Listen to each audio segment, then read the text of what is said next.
All right, good morning. Welcome to another episode of the Wholly Unapologetic podcast. My name is Marcus. I'm here with my dear friend Ace, and we're joined today by, I would call him a bit of a fitness icon, Matt Miller. He is also my coach and nutritionist. Welcome, welcome, Matt. Thank you so much for being here. Thank you very much for having me. I'm very excited to be here. Awesome. So, can you tell us a little bit about what you do? I will say that a lot of people tend to be surprised when they find out that my fitness coach is in San Francisco. I'm here in LA. So, Yeah. would love for you to kind of give an intro to what you do and then, kind of add in the fact that this is something that people can do remotely as well. Yeah, so I currently am doing online training. I have my own business, Matt Miller Fitness. Shocker, shocker. And so I get the opportunity to train people online as well as in San Francisco. I do in-person training at Fitness SF, specifically the Embarcadero Center location. So it's really nice. I get a mix of both. I get to, talk and communicate with people in person. I get that, face to face that I really enjoy, but I also get to kind of step back and, just work on the computer. And it's nice to kind of have that balance between, being in person and getting to like talk and like, you know, uh, laugh and just like joke with people and but I also kind of get that like me time of I can just like kind of chill and relax and go on my computer and like really get some stuff done. So it's such a nice balance and even my clients who are in LA or even a little further, I sometimes get to meet them in person. So it's fun to like I get to do online training with them for, quite a while and then eventually we meet up and it's like we've known each other forever. You get that just that like that nice personal relationship with people for sure. Yeah. That's awesome. Yeah, some people I've talked to are like, "Oh, I would never go if they weren't there in person," kind of a thing. But for me, Yeah. I love it. It's all very organized in the app. I have my exact workouts. Hmm. We have conversations over FaceTime about nutrition and things like that. Yeah. Um, but uh but yeah, for me it's like my fitness journey kind of started as this like me quiet time solo Yes. contemplative, go listen to music, listen to an audiobook, do it kind of at my own pace. So it worked really well for me for that. But I'm also really excited to get up to meet you in person. I know a lot Yeah. of wonderful people in San Fran as well. So how can you tell us a little bit about your journey to this as a career? Has this always Hmm. been something that's been really like you've been really drawn to kind of the fitness world, or what's your Yeah. story there? So right out of high school, when I moved to California, I got really into the gym, and it wasn't necessarily me wanting to be a trainer or anything. I just, I got really into it. There also wasn't much to do in a small town other than like work out. And so I got really into it, nutrition wise, meal prepping, different exercises. I watched a lot of YouTube. And so I just, I was doing that for a long time. I was in school, going to school for actually psychology. And I just kind of found that school wasn't really my thing. I could do it, but I wanted to be like doing something. I didn't want to, be at a desk or that just wasn't something I wanted. And then when COVID hit, I actually um, kind of found the opportunity to do my NASM because we had so much time. So I did my NAS. Actually, I did my NASM. I'm sorry, before COVID, and then once COVID hit, I was like, that's kind of perfect. Started doing some online training. I eventually, grew my business into what it is now, where I'm, my own LLC.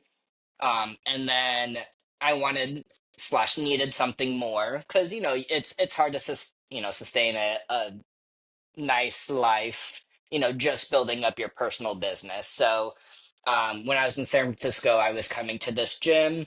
I got really friendly with the manager. He could really tell I knew what I was doing.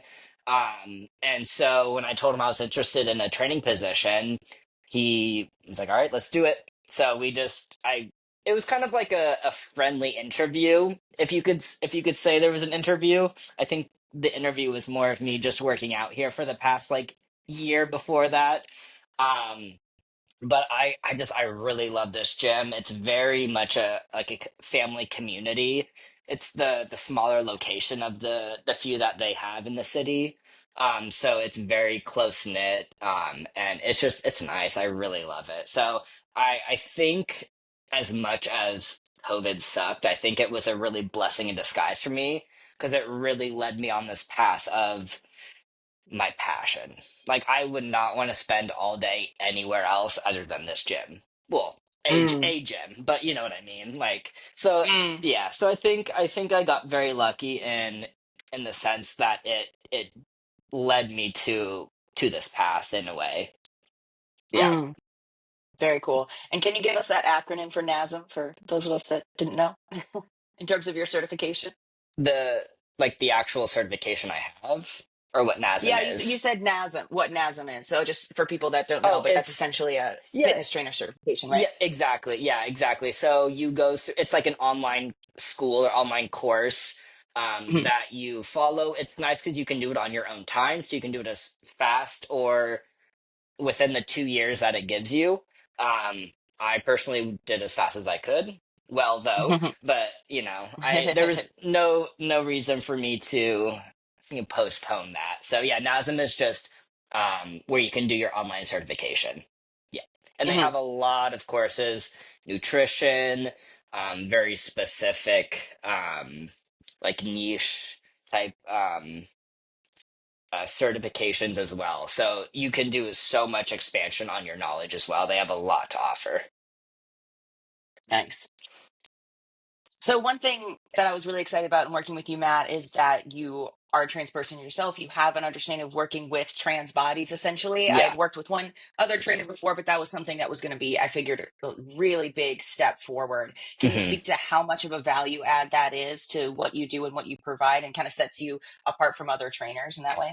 Yeah, so I feel like again in the trans community, I think it's a very important thing for people to be comfortable with your trainer. Whether you're doing online training or in person, it's a very vulnerable experience for most people. 9 times out of 10, this isn't someone who is been in the gym for many, many years. It's not someone who has so much experience that they need a very, quick outline of a program and then they're going to follow it.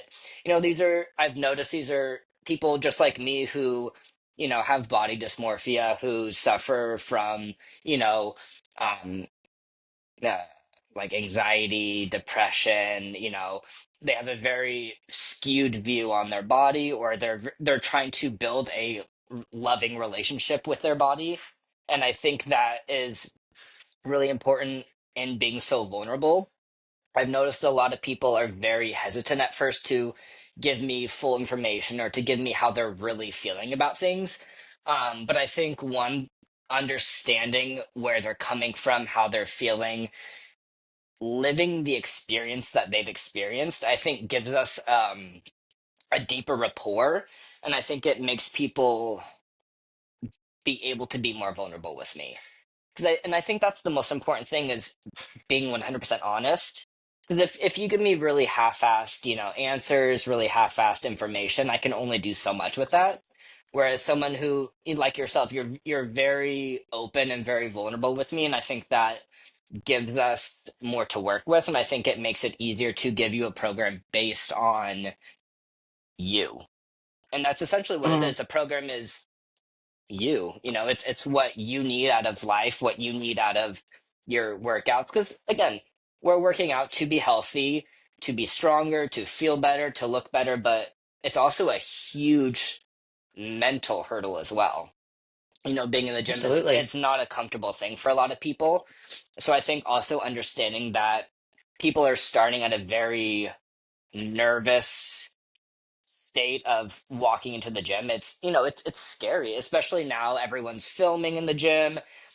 People are filming other people. Like it's very scary, it's very daunting. So I think Yeah, also being very understanding of that and the fear that it can entail, like within people. I think just knowing the experience that people are feeling and being in their, like, I've been in your shoes, or I can really talk about this experience or this feeling because I've myself gone through it or am going through it.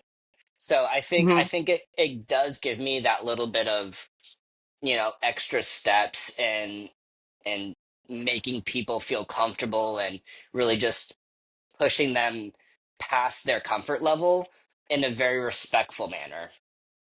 Yeah, absolutely. I think honestly, filling out the form to work with you was maybe one of the first times I had used my chosen name in anything. So I Really? was very fresh into my transition. And so it was just really great to get to talk to you and be in that kind of bashful state and be like, Yeah.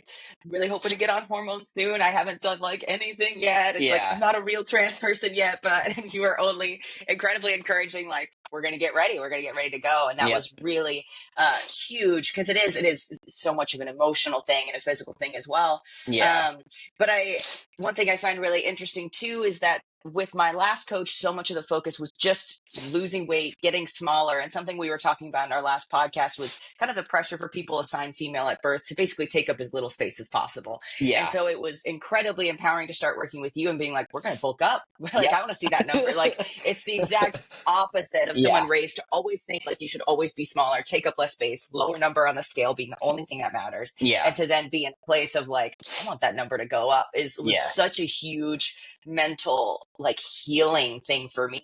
So Yeah. is there anything you'd want to add to that for your own journey in terms of like you were talking about in terms of being able to love ourselves through dysphoria and just even culturally how much of a shift that is to now Yeah. being, this It's huge. bodybuilder. Yeah.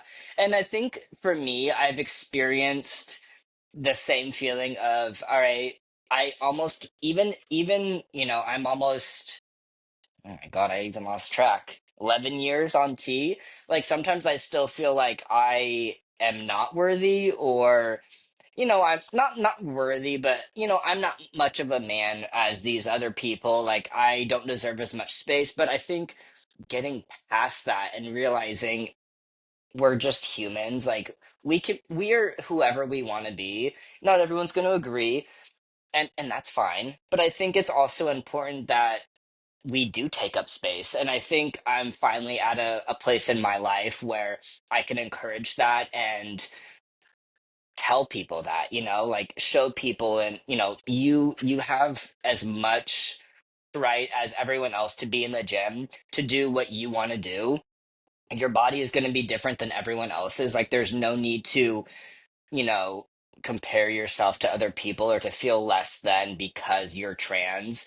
And so I think a lot of my job is also just making sure people feel confident when they go to the gym, like not feeling like Mm. you need to be, as shredded or as as little as possible. I think it's really important to do what you want to do, and if something as simple as bulking up is really like daunting and scary to you, I think we could find ways to make it less daunting and to make you feel like you have a place wherever you are.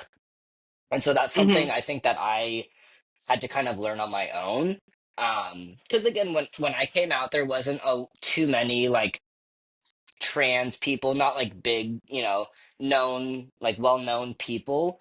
And so I kind of had to learn that on my own. And so I think being that support system and that reminder for other people now going through it, because there's, such a huge trans community now that, there's so many more people. So I feel like it's becoming more talked about as well. So I think Hmm. just, being that support system and kind of sharing my experiences with people, especially starting in the gym, I think is really crucial. And I think it's also just given me a really good rapport with the people that I've gotten to work with. Hmm. Very cool. Yeah, I think I'm so grateful for the online community and just getting to Yeah. follow so many people that inspire me. I feel like I followed you for probably years before we ever started working together. Nice. Uh, Fitness icon, like I said. But with that, you had recently posted about some of the really awful comments on Ah, some of your posts. So I don't want to get too negative here, but I do think it's fair to talk about something we talked about in our last episode was the idea of how just for being trans, we're suddenly activists, essentially.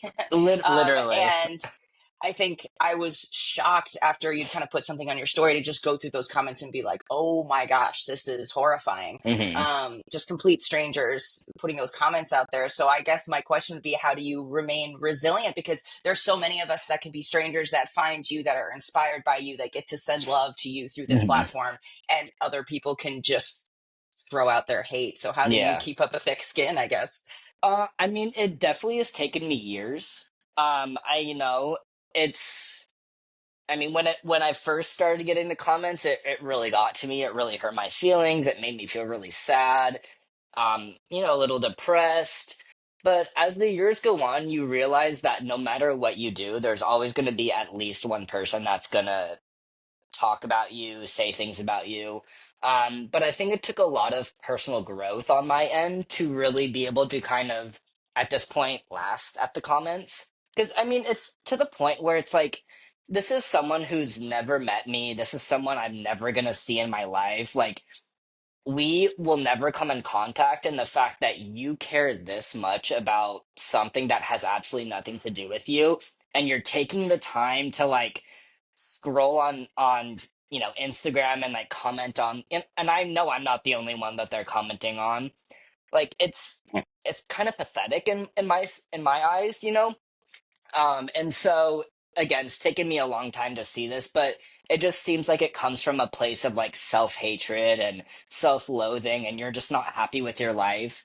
And I genuinely try to, and I've done this before, but I still do it, of like putting myself in their shoes and just like trying to think like, why would they comment something like this? Why is this such a big deal to them?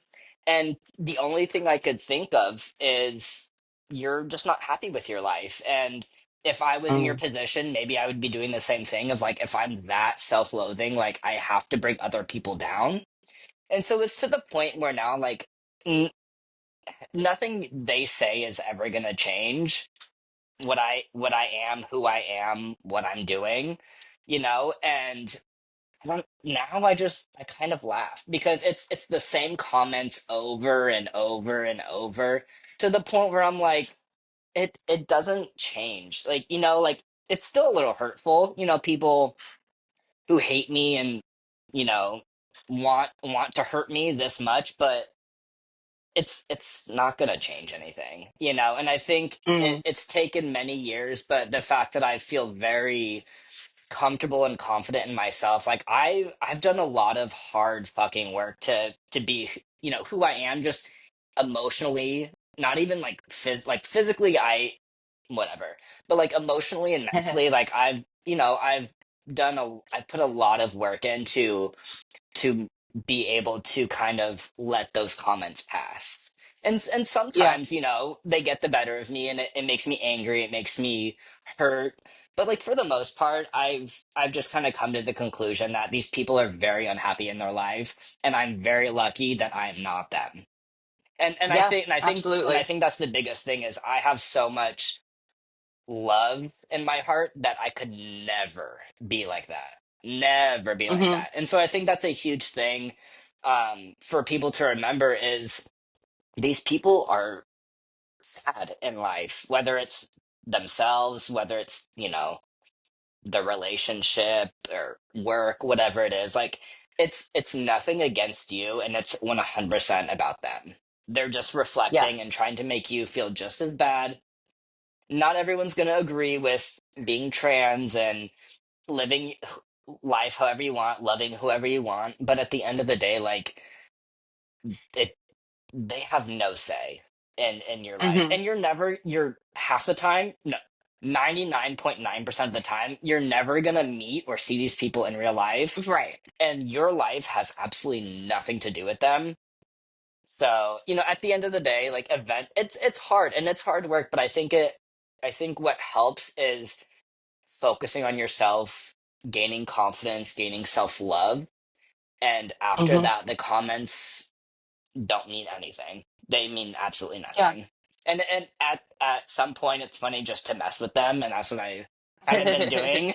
Is just kind of like messing around and joking with them, because it's just so funny. They get so angry, and it's like it's not that serious, you know. They're fighting the good fight They over really are, and I'm there. over here just giggling and laughing, So, Yeah. I think it's all about self love and perspective, and it Mm. takes a lot of time, but being patient, writing it down. So instead of, if you're angry and sad and whatever at an angry comment, don't comment back. Write it down, like let it out, and Mm. then move on. Because then you holding it in just takes a lot of energy and hatred on yourself, and you don't need that. You just give yourself peace of mind. Write it down, get Hmm. angry, cuss them out, whatever you got to do, crumple it, throw it away, forget about it, because you're never going to think about that person again. You're never going to think Yeah. about them again. So Mm. yeah. That's great Yeah. advice. So what I've started Thank doing, you. I've gone viral on a few posts, Hmm. and I just say thank you for helping my algorithms, and it's then I and just it's it's keep so commenting true. on it, It's and so true. it's so good because it's like, hey, like if I'm getting more people to my page and to interact Right. with me, this is a win for me. Like you're doing the Exactly. dirty work for me, and you're making yourself Literally. look like an ass. Exactly. And it's true, they really do. They make themselves look so stupid. And it's so funny because half the time they're private and they don't have a an avatar or whatever. So, I mean, it's like Mhm. who's really the winner here? Like, come on. Hmm. Because you know they would never say it to your face. They're never gonna Exactly. say it. And that's why they're so confident online is because they don't have to actually confront you or you don't know what they look like. So, and Hmm. to me, that's the lame part of it. You know, it's like Hmm. if you're gonna say something, put your face up there and give me your name. You know, don't be scared if don't be shy. You know, Yeah. so it's one of those things where it's like if someone like that is gonna comment rude shit, they don't mean anything. They're never Right. gonna have any meaning in your life. Forget them. Hmm. Yeah.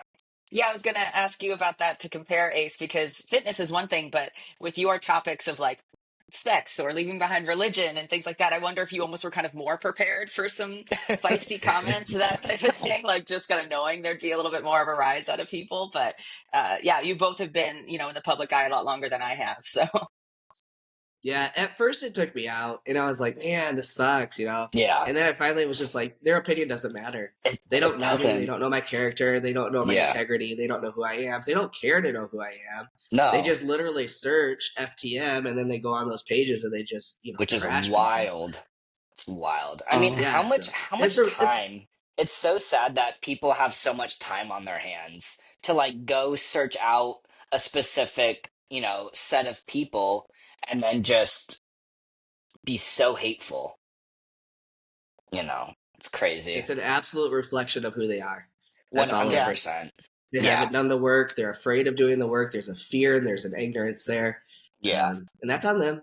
Yeah. Well, mhm. it seems like people are really scared of things that are different. And instead of taking the time to understand or even just not care, they go the complete opposite end of the spectrum and just like filled with hate. And it Mhm. blows my mind too of how hateful some people can be for absolutely no reason at all. It's just crazy to me. It's crazy. Yeah, and I'm going to tend to tie things to religion, but I think when you're raised to always be judging and finding sin and then Yeah. self-loathing, it becomes so exhausting to do it to yourself. You're almost like relieved when you find someone else to do it to, of like, at least I'm not X, Y, and Z. So I think Yeah. once you're just so used to that negativity, and uh, I Yeah. can almost kind of understand how it just like spills out, which is why there's so much work and kind of being like, oh, let's not do that anymore. Let's find Yeah. some self-love, that kind of thing. Exactly. Yeah, and those are the people that really need the self-love, Yeah. because Yeah. I feel like as trans or queer individuals, I feel like our self-love is giving us that acceptance to transition. We Hmm. have self-love, we just need to put it in our head that we do love ourselves. And Yeah. I think that's what a lot of the transition is it's self-love. Yeah. 100%, you know. Yeah, and it's a beautiful process, but some people probably think like, well, why did you hate yourself or your Yeah. body or things like that, or kind of a Yeah. classic like, but you looked so blank Oh before, and God, I it's just hate like, that. It's oh, like shut yeah, the hell up. totally missing the point there. But yeah, Exactly. it is a Completely healthy missed. transition, very much from a place of self-love. Yeah, yeah. It almost seems like a side of jealousy on their end of Mm, they don't have that, and maybe yeah, they're a little jealous or feel a little inferior because they don't have that confidence or self-love that they maybe see that we do. yeah, because I definitely felt like coming out to myself was such a happy process that it was like, if no one else gets it and if I never get to like do anything about it, I Yeah. still am infinitely happier right now. But Yeah. if I do get to get on hormones, that's going to be awesome. If I do get to, et cetera, et cetera. Yeah. But it was starting from that foundation of like, I'm just happy because I'm not lying to myself anymore. Yeah. Uh, Yeah. And yeah. that's a big thing. And I think a lot of them are lying to themselves. Yeah, for sure. Trying to fit in everyone else's shapes and boxes and Exactly. all that. It's Exactly. exhausting. Oh God, yeah. That's why we don't do it anymore. Yeah. So one thing I thought was funny, although not intentional, is that we are having this kind of fitness themed episode right at the beginning of January. So we're Yes. kicking off our New Year's resolutions. Is this a busier time for you? Do you get some extra energy with the New Year's resolutions in January? Oh my gosh. Yes. So Some more inquiries? yes. So the next couple months are gonna be pretty busy. Usually once like January, February, like March, April hits, um the gym kind of slows down a little bit. People kind of are like, all right, I did my resolutions for a couple months. Now I'm going to slow down.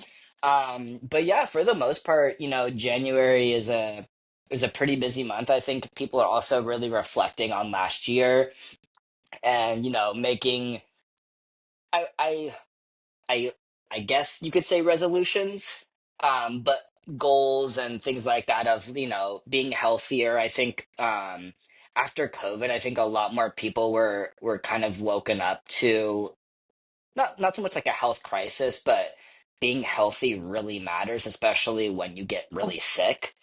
Hmm. And God forbid anything happens. But yeah, no, January is it's a pretty busy month. I think people are really like really wanting to start the year off right, and I absolutely love that. So I genuinely Yeah. always look forward to the new year because everyone's, wanting to get in and get healthy, and I think that's my time to kind of switch people's brains into really loving the gym and loving, Yes. the process of starting because it's so fun when you kind of just throw yourself into it. I think Hmm. it's so fun building that foundation of getting into the gym, starting a program, starting to eat healthier and find meals that you really like. And, I think it just makes you feel so much better physically, but it's such like a mental hurdle of just like a huge switch and you just feel absolutely amazing. Hmm. Yeah.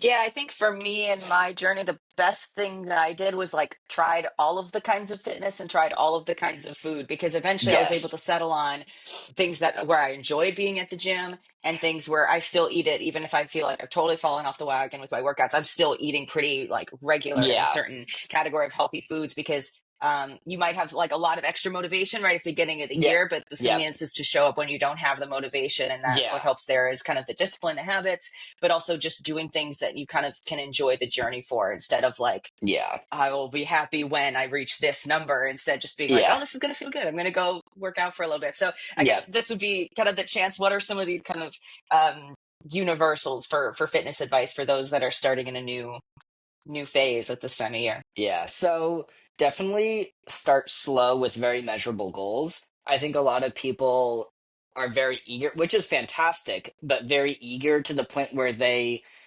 almost have that mindset of all or nothing. So they're going to start working out 5 times or 6 times a week. They're going to do 5 or 6 days of cardio. They're going to meal prep. They're going to, do all this, wake up at 5 a.m., like all this stuff, start all these supplements. And I think starting slow is better because it's much more sustainable for a long period of time. And like you said, where people just get this, this huge excitement at the beginning of the year and then their motivation kind of dies off. I think it's so important to build a foundation and a schedule and a routine that you can keep and then build off of that. So, I mean, if you're starting, like if you go to the gym once in a blue moon, maybe start with like 2 or 3 days out of the week that you can make it. They don't have to be long, intense, crazy workouts, but do three full body days, or like a push pull leg day and 10 minutes of like walking on the treadmill and then start eating healthier. You don't need a track, but you know, it's very measurable goals. That way, like once you get into a good routine, you can slowly add on to that. So I think a lot of people just get super excited and super invested that they just throw it all in there. They're good for about a month and then they're just so exhausted because they've been pushing themselves so hard that that's when they kind of fall off. And so you Hmm. know, you this is it's a marathon. You know, it's not a sprint. Hmm. You're not going to be doing this for a month and your goals are reached and you're done. You know, Hmm. this is kind of lifelong. Like you want to be able to work out for as long as possible. You want to eat as healthy as possible for as long as you can. So starting off slow with, again, very measurable goals, give yourself a month grace of just doing a few workouts, a little bit of cardio, eating healthier, see what that does for your body, and then build off of that. So Hmm. no need to just jump in the deep end because I think that's when a lot of people drowned, if that Yeah, makes yeah, I think sense. that all for sure. I think that all or nothing was really tough for me too because I would Hmm. get off of like an unhealthy streak and be like, okay, I'm going to do intermittent fasting. I'm going to get under Yeah, five. I'm going to go to the gym. I'm going yeah, to start eating different. And yeah. then it's like you mess up one thing and then You're it's just, all I'm out the done. window. Yeah, Yeah, and so I think sometimes even thinking in terms of streaks that can be motivating, but it can also be damaging. Of like, oh, I lost my streak of however many yeah, days. Whereas I like to think about that, like I scan in to go to my Planet Fitness. Like I can go in and see, like, wow, I went to the gym 200 times last year or whatever. Like yeah, if you think of it in total, then you just like, well, then I want to get back to it tomorrow. And then it's another day exactly. versus like, I'm starting off at zero and that.